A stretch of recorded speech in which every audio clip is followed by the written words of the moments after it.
আমি হচ্ছি গণিত পাগলা একটা মানুষ। কেননা যেদিন আমার মন চায় বা মন খুব ভালো থাকে সেদিন আমি ৭ থেকে ৮ ঘন্টার মতো শুধুমাত্র অঙ্ক করতে পারি। হ্যাঁ, আমি দিনে ৭ থেকে ৮ ঘন্টার মতো সময় শুধুমাত্র অঙ্ক করতে পারি।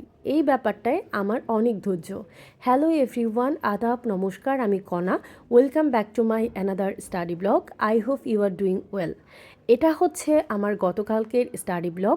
এই ব্লগটা আমার জন্য অনেক বেশি প্রোডাক্টিভ। প্রথমেই আমি বলে নিই, আমি কোনো অনলাইনে কোচিং বা সরাসরি কোনো কোচিং করি না। সেক্ষেত্রে আমি বাসায় নিজে নিজেই পড়াশোনা করি এবং আমার টিচার হচ্ছে ইউটিউবের দেখা ফ্রি ক্লাস। গণিত আমার বরাবর পছন্দের সাবজেক্ট। আর গণিত এমন একটা জিনিস, একবার যদি ভালো লেগে যায় আপনার আর থামতে ইচ্ছে করবে না। আমার গণিত শেখার হাতেখড়িটা আমার বাবার কাছ থেকেই। বাবা মূলত গণিতের শিক্ষক না হলেও আমার জীবনের প্রথম শিক্ষাগুরু আমার বাবা, এবং বীজগাণিতিক অঙ্ক থেকে শুরু করে সরল, লগারিদম, উৎপাদক, এই সব অঙ্কগুলোই আমি বাবার কাছ থেকে শিখেছি।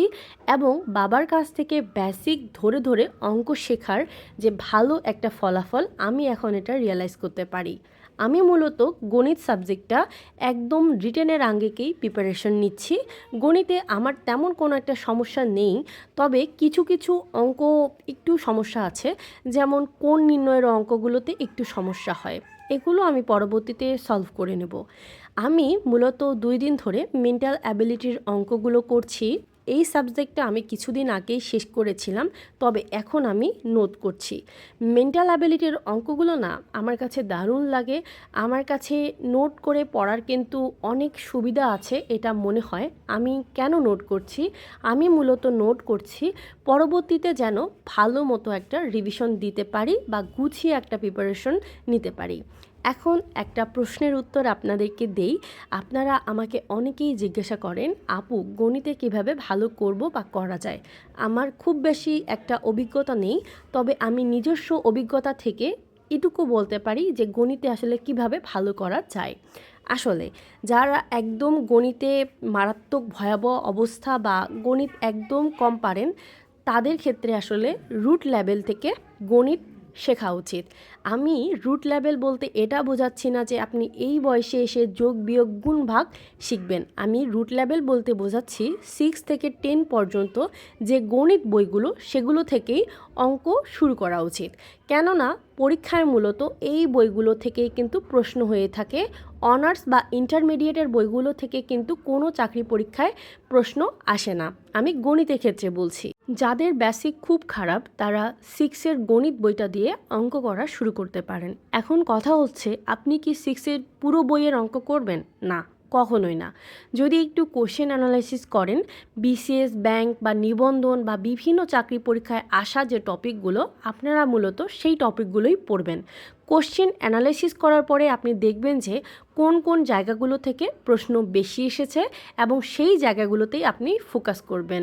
প্রশ্ন হয় পরীক্ষায়, যেমন নিচের কোন ভগ্নাংশটি বড় বা নিচের কোন ভগ্নাংশটি ছোট।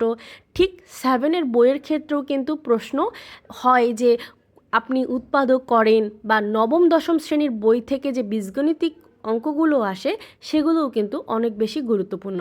আরেকটা কথা বলি, আপনি যদি খুব ভালো মার্ক তুলতে চান বিসিএস বা যে কোনো চাকরি পরীক্ষায়, সেক্ষেত্রে কিন্তু নবম দশম শ্রেণীর যে সাধারণ গণিত বইটা, সেই বইটা ভালোভাবে আয়ত্ত করবেন। এই বইটার না, বিশ্বাস করেন, কোনো তুলনা নাই। আর বেসিক ক্লিয়ার করার জন্য ষষ্ঠ থেকে দশম শ্রেণীর বইগুলো দারুণভাবে হেল্পফুল। অঙ্ক এমন একটা জিনিস যেটা অনেক বেশি মজার যদি আপনি অঙ্ক করতে পারেন। আর গণিতে ভালো করতে চাইলে প্রচুর পরিমাণে প্র্যাকটিস করতে হবে এবং গণিতে সময় দিতে হবে। গণিত এমন একটা সাবজেক্ট যে খুব সহজে ভালো মার্ক তোলা যায়। যেমন বাংলাদেশ বিষয়াবলী বা আন্তর্জাতিক বিষয়াবলীতে নাম্বার তোলা একটু কঠিন।